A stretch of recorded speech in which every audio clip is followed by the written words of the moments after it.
I'm really grateful that you could join today's edition of News Desk. We are coming to you live from our Kokomlemle studios on DSTV channel 421, Go TV channel 144, around the world at myjoyonline.com and also on your digital television. Now, the death toll in the Achimbatebi Church building collapse has now reached 22.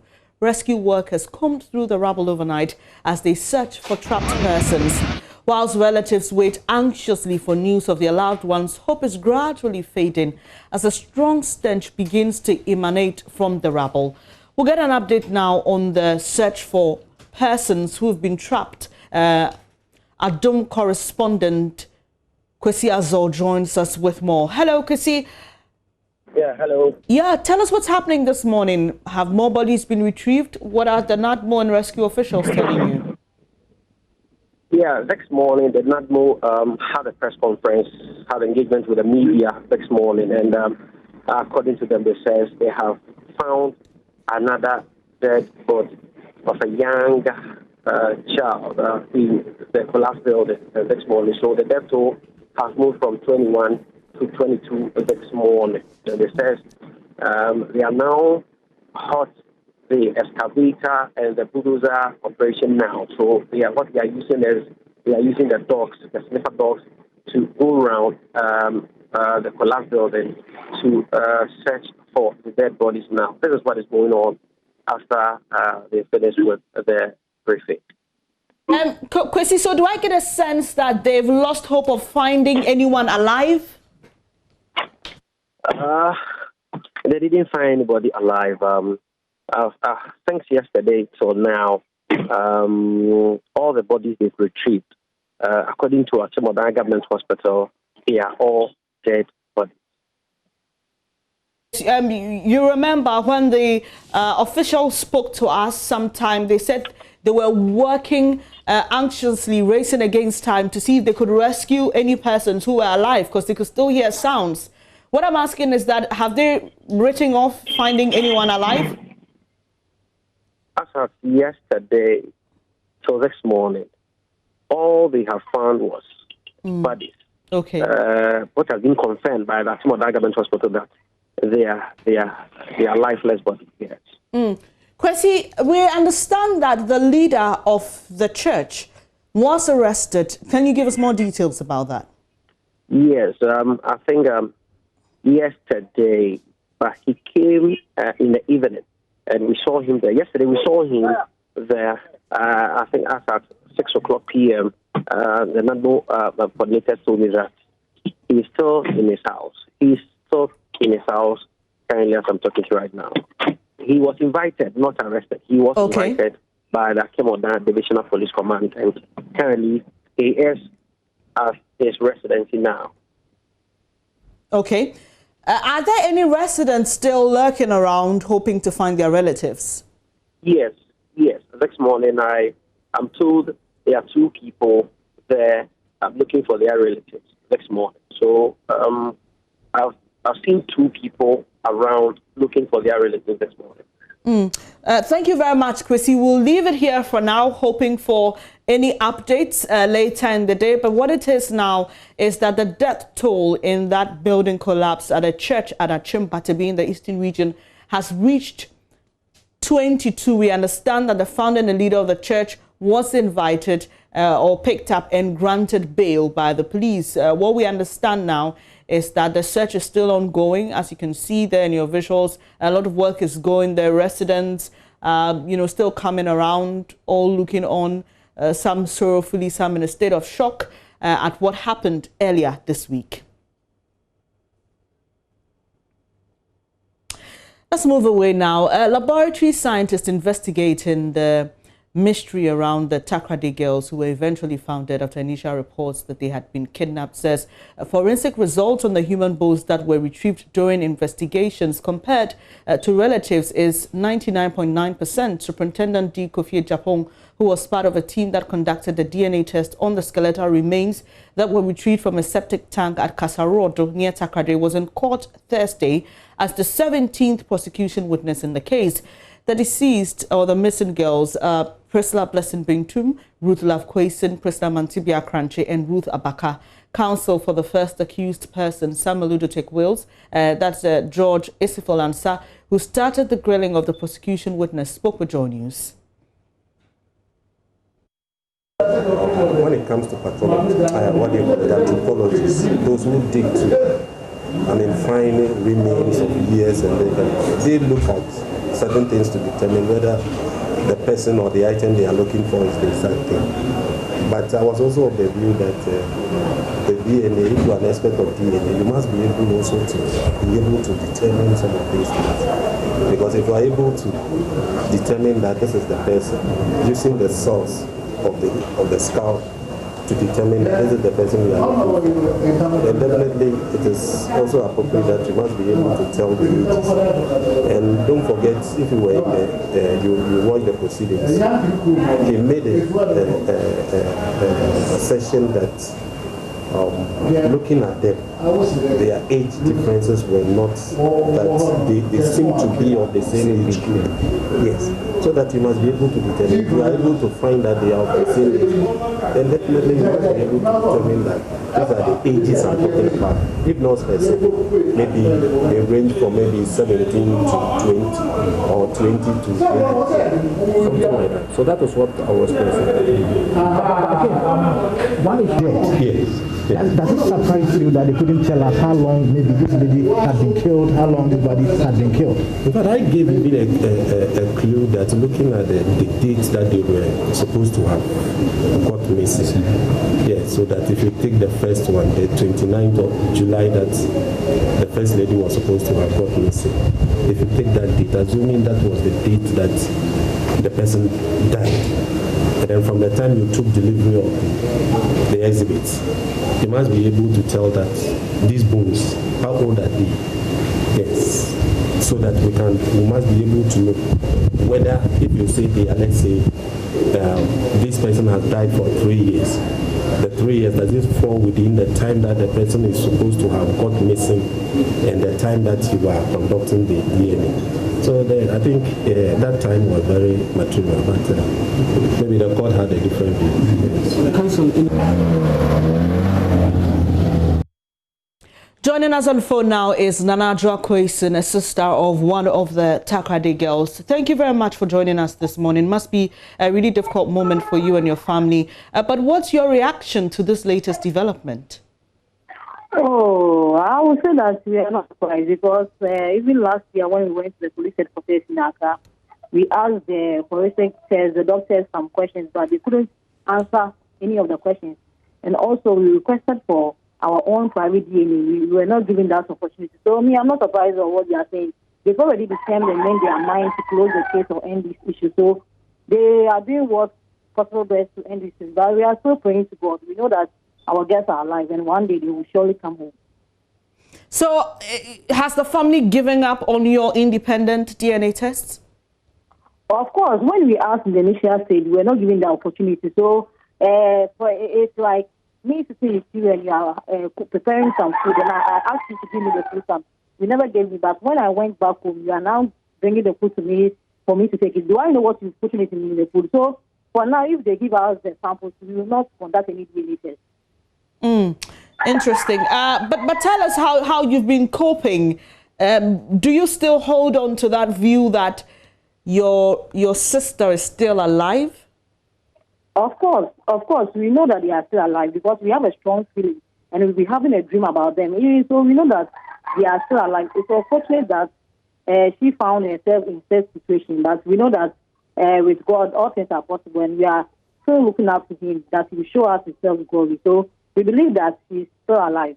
And Anaja, you said you've been dreaming about your sister. Do you mind sharing details of the dream, if you don't mind?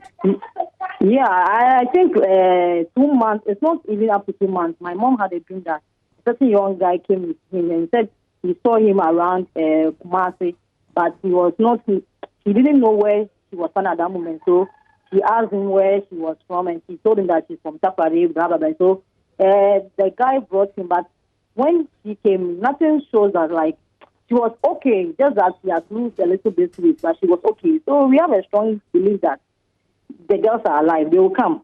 Earlier, when we spoke to you, when this case started in court, your family was concerned about the rate at which it was progressing. Are you comfortable now?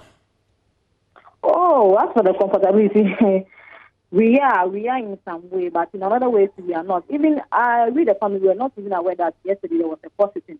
I knew it was on Monday and Tuesday, but I never knew that even yesterday they went to court. So we are still looking up to God. We cannot put our trust in them again because they disappointed us once because of the certain information that even we got around, we gathered around, we gave this information to the security agency, expecting them to work on it, but it couldn't be so. As I'm speaking to you there now, the CID and those some of the policemen who were involved in this issue have been transferred. So now we don't know where they are. They've not brought to book for some questions. So we are looking up to God. I appreciate your time here this morning. Anaja Kwesi, the sister of Ruth Love Kwesi, one of the TAKORADI girls who was reported missing earlier, later confirmed dead by the police. But you just heard her. Her family believes she is still alive. We'll be keeping our eyes on this case and bring you updates from the court as and when the case is heard.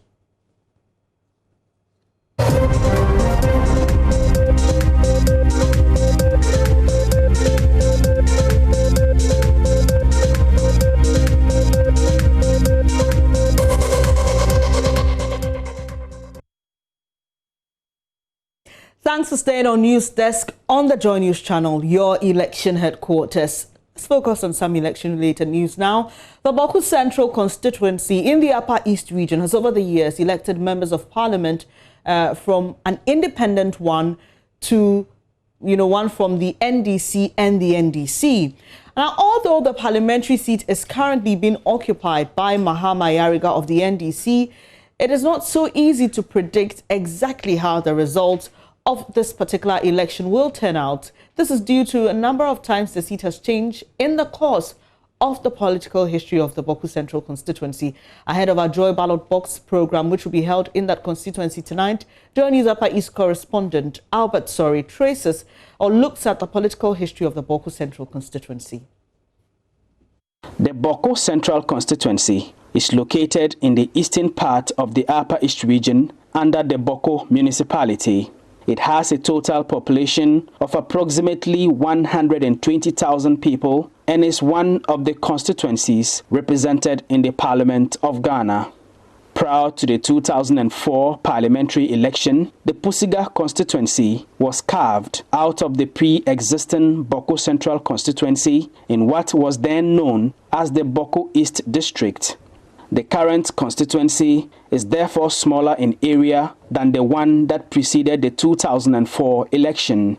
Between the years 1992 and 2016, the Boku Central constituency has elected their members of parliament first from an independent candidate and then interchangeably from the New Patriotic Party and the National Democratic Congress. In 1992, Madam Hawa Yakubu, now deceased, was elected as the Member of Parliament for Boku Central as an independent candidate. Then, in 1996, Madam Fati Seidu from the NDC was elected the MP. Hawa Yakubu then returned and took back the seat in the 2000 elections, this time not as an independent candidate, but on the ticket of the New Patriotic Party. In the year 2004, the people of Boku Central elected Mahama Ayariga of the NDC as their Member of Parliament and then replaced him in 2008 by electing the MPP's Adamu Dramani Sakande, who recently passed away, as their Member of Parliament. But in July 2012, Adamu Dramani Sakande was jailed 2 years by the Supreme Court of Ghana for forgery. This followed a case brought in 2009 in the High Court by Sumaila Bilbil, a cattle dealer, stating that Adamu Dramani did not qualify to be an MP as he held both a British and Burkinabe passport. After a long legal battle, Adamu Dramani Sakande was on the 27th of July 2012 jailed 2 years by the Supreme Court for false declaration of office, perjury, and deceiving a public officer. In November that year, 4 months after his conviction, Adamu Dramani Sakande was reported sick and admitted at the Cardiothoracic Center of the Kolebu Teaching Hospital. He was then granted presidential pardon by President John Mahama on grounds of his ill health.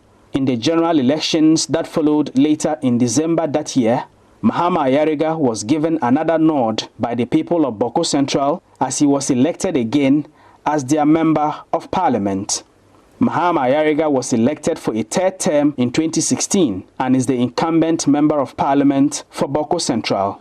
But the 2016 election was not without some controversy because the MPP in Boko Central and their parliamentary candidate, Gabiana Agbanwa Abuguri, initially refused to accept the results of the election, citing overvoting among others. They then demanded that the ballots be recounted.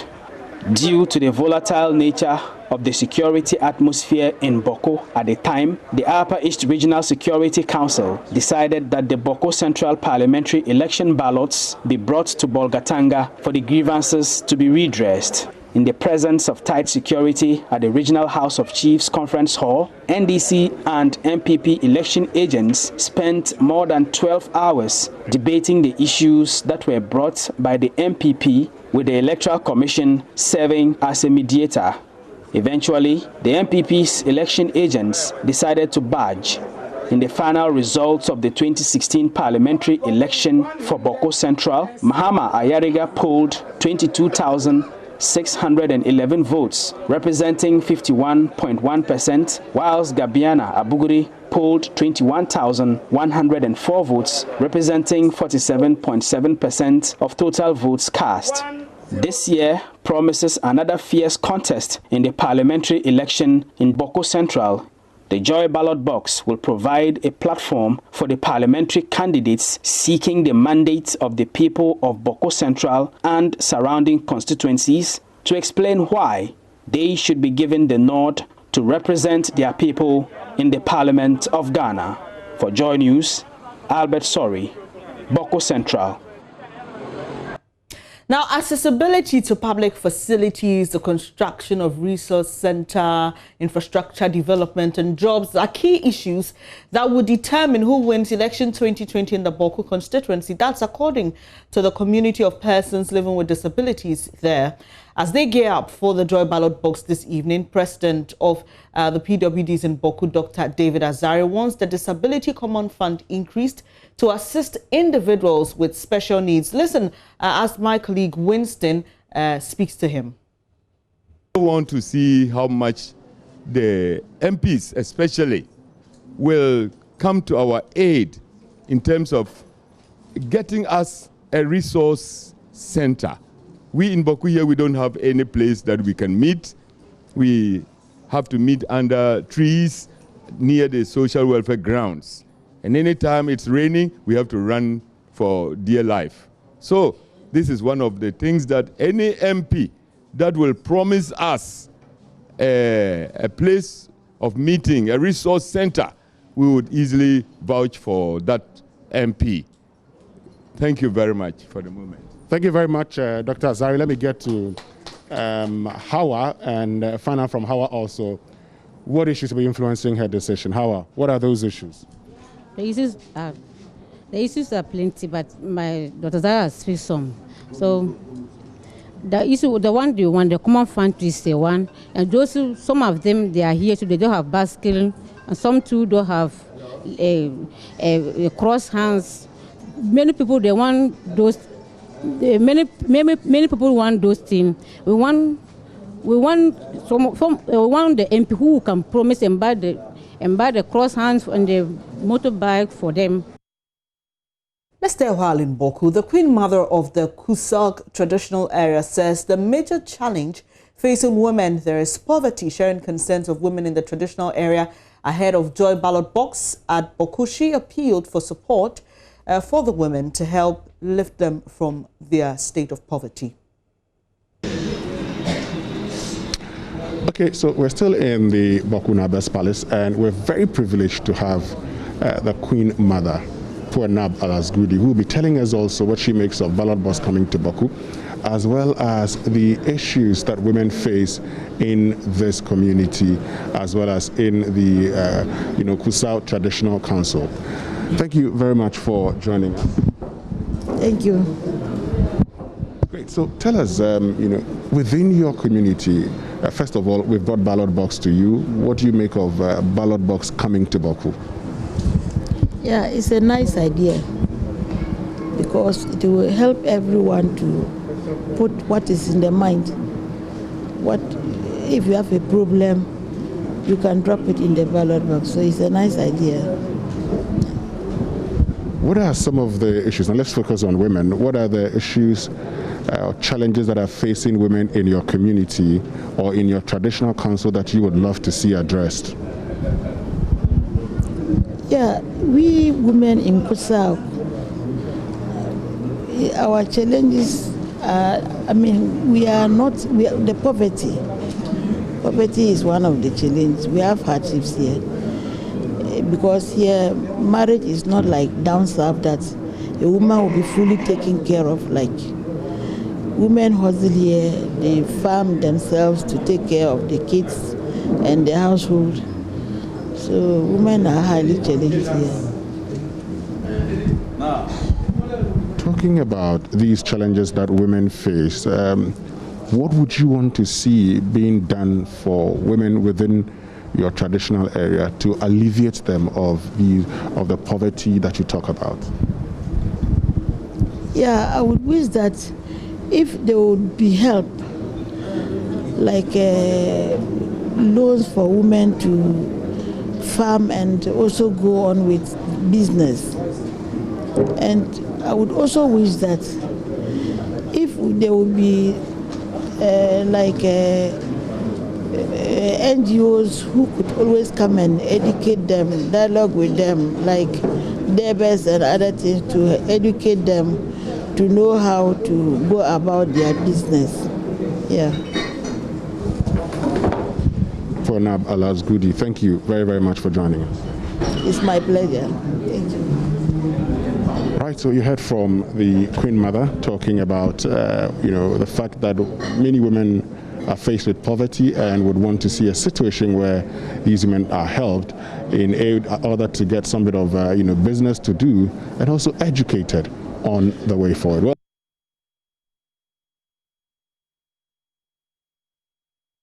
the Joy Ballot Box program comes off this evening from the Boku Community Center. Is live on this channel, on DSTV channel 421, GoTV channel 144, New Digital Television.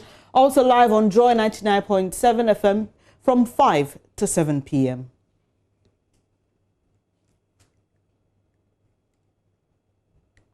Now, residents of the Jomoro constituency are sharply divided over who leads them come December 7, while some say former MP Samia Yaba Nkrumah deserves to be re-elected. Others are backing current NPP MP Paul Asian and the NDC's Dorcas Afo-Tofe. Western Region correspondent Inathalia Kwansa has the rest of the story.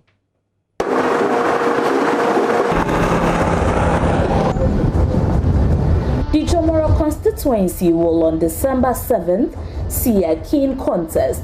The NPP's Paul Asian will be seeking the mandate of the constituents to lead them for a second time. This is the first time NPP has won the seat. We have never won it before.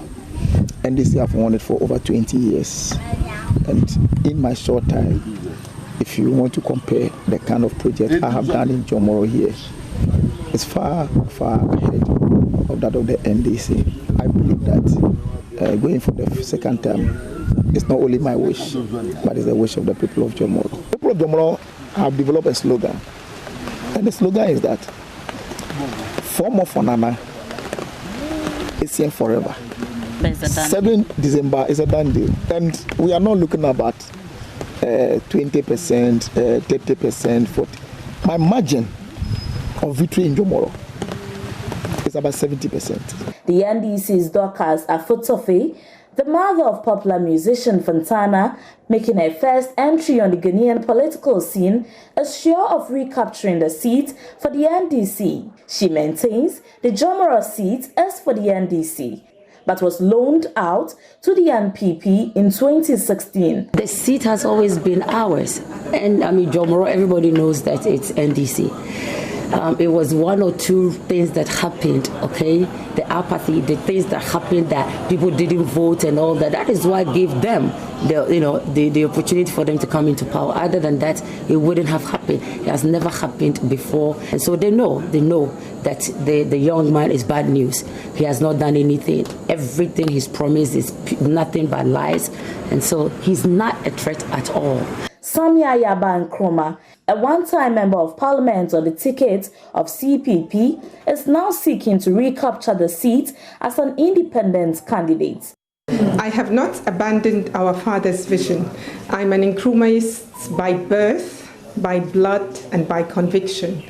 In fact, the reason I'm still doing this politics is to honor our father's great legacy by making a contribution in practice, in demonstration, so that people, especially young people, will understand what this legacy was all about. And it was about serving the people, using whatever you have, whatever assets, powers you have, to improve the lives of our people.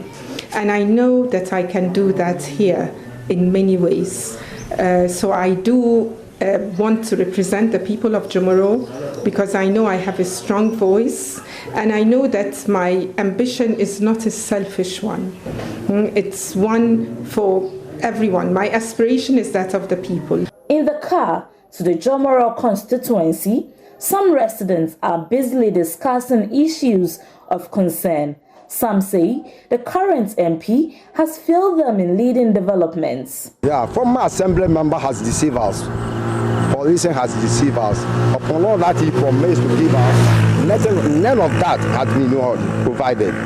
So since this woman came, he came out of nowhere. But he has been able to provide us with something that has even enticed us to vote for the lady. I voted for MPP 4 years ago. Not much has changed since they took over. MPP by a youth now has seen. Me difference be so I say MPC sorted on our police. I campaigned for coalition. Promise that's jobs, but we haven't been employed. Don't forget about it. Office pay within 3 months. Yeah, you took Cadano. You know, be able to shoot about time, call it. I had my job Cadano. BCN, you will read. When you finance a moment to baby. Other residents gathering at the bus terminal have their own views. My own opinion. Did say MPP never Why are you saying this? Because I am in a band group, and the last 2 weeks, MPP made their rally, and the number of people with MPP as compared to the NDC party, I mean, the majority goes for the MPP. MPP nipa police here the minister wa yade na wa ka de kakra mani anje ho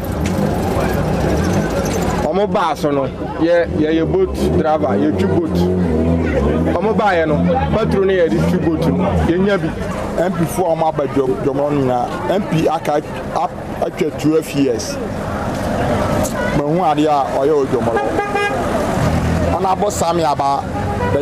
In Hafesnin, the municipal capital, and Jawe Wharf, there are loud calls for the daughter of Ghana's first president, Kwame Nkrumah, Samia Yaba Nkrumah, to be voted for. Many factors account for our voting this year, especially 2020, come December. One of it is that our mother has a good network and a good foundation that he has laid in Jomoro. That is why we are aiming for him. That is why we are going to vote for him, for her. She has lived a legacy of communal development. Within Jomoro, every community, this woman has a handiwork there. And such a person you cannot let go. This time around, Jomoro people are yearning eagerly for her, and they are seriously crying for her. She is someone who she's someone, she doesn't like discriminating. She doesn't discriminate. Some year during her regime, he awarded some scholarship. As I'm speaking to you here, I'm also a beneficiary.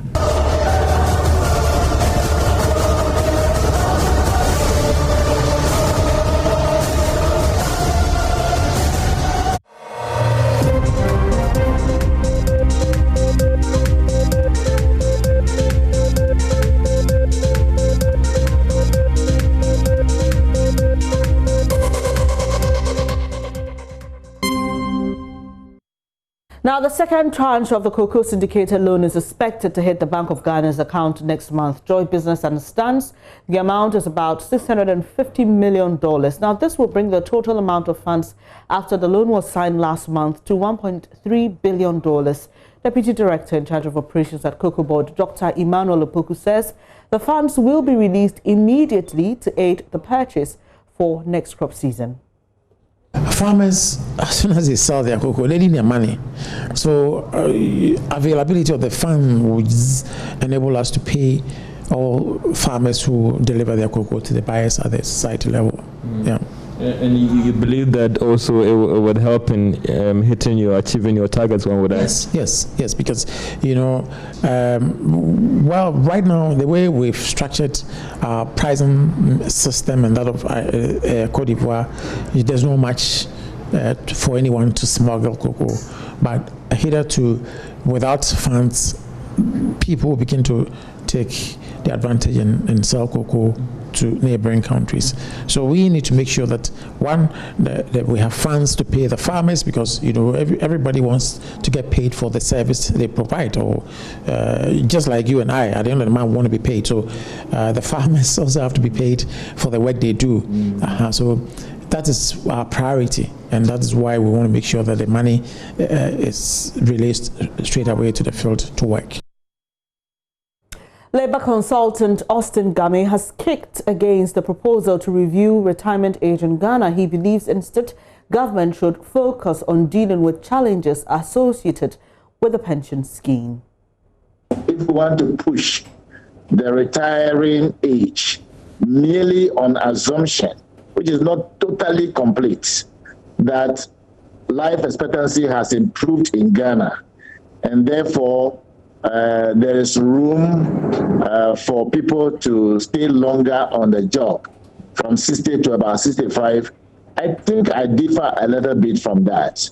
We have an army of unemployed young people in this country, and if we do not take care to make room for them to be also employed, I think we will have a controversy on our hand that we cannot be able to handle. Go on retirement, the experience you have, if you have the creativity and skill on your hand, be able to do something on your own. At my age, 71, by next week or so, if not because I have a certain skill or experience to be able to do what I'm doing, I should be working.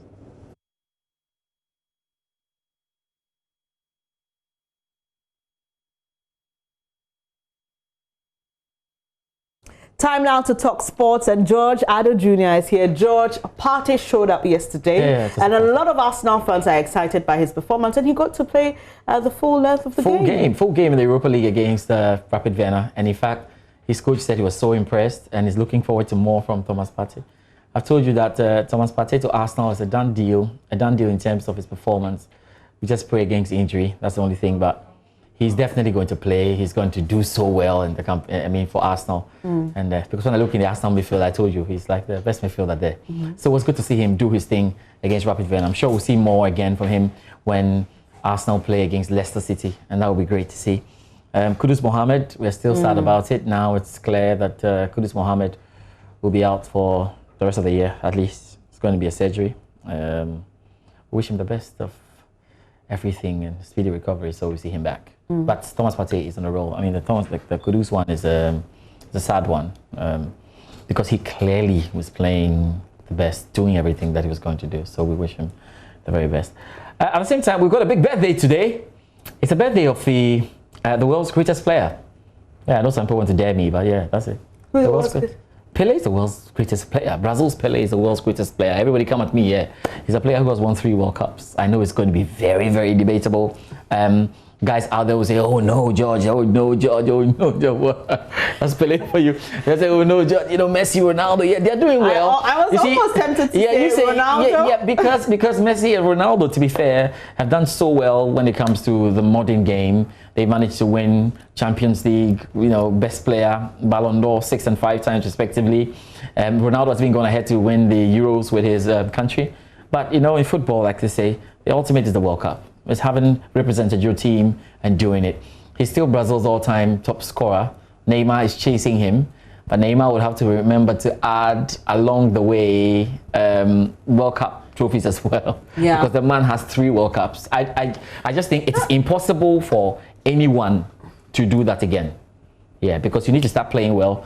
Your country must be really good. That reminds me, talking about anybody, I remember seeing this ad about Formula 1. Yes. And Michael Schumacher, 91. His record was broken recently by Lewis Hamilton. Yes. So everything is it was equal, so it could be broken this weekend. It could be broken Send me this to Portugal. weekend, but anything is possible. You know, there are some records that are very tight. This record, you see, Abedipele's record as 3-time African best player, 3 times. Hey, another Ghanaian player. Well, maybe someday, but it's not close.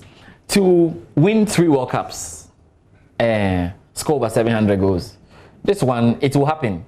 Maybe we won't be here by when it happens. Or maybe it will come sooner than you think. Well, I hope so, because it must start early. And the thing about Pelé is, it must start early. At 16, you must start, because you don't have enough time. If you want to score 700 goals, you must start scoring at 16, 15. So we must see it happening. So like Messi had a fantastic, you know, start. But then the World Cups have been running away from him. If Messi had won 2 World Cups, hands down. You know, it's the World Cup thing. And if you go to Argentina, they tell you Maradona is a guy because he won the World Cup and took them back to the final, 86 and 1990. So there's a big argument there. But I think we've seen great players. We'll see great players. But if you want to clear records like these, it has to be truly special. I think once in a while, God drops angels, and one of the angels of football, Pelé. So happy birthday to the man. He's such an orator, isn't he? Well, Josh, what should we look forward to this weekend? Oh, yeah, we got special games. So the El Clasico, and I'm so happy when Benitez's team is involved. So we got Real Madrid versus Barcelona. We're hearing some reports. I'm not sure they're confirmed, but there are reports are indicating that if Zidane loses this game, he could be in trouble.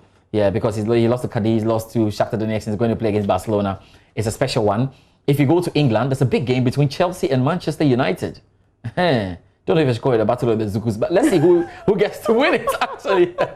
Manchester United are on the app, for sure, and they play against Chelsea. Let's see who comes out of this one. In Italy, you've got AC Milan versus Roma. That's another special game. In France, there's Lyon versus Monaco. So big games I've got for you. Go and enjoy. All right. I've got Formula 1 for you as well. And there's a CAF Confederations Cup final between Pyramids FC. I'm interested in Pyramids FC because we have John Entry, a Black Star striker, right in there. And they are, you see what's happening here. They are against All right, there's a lot to look forward to this weekend, so relax. Please remember to drive safely. Don't drink and drive. Stay safe. God willing, on Monday we meet again. But from the entire team, we wish you the very best of the day. Stay with us here on Joy News, your most credible news source.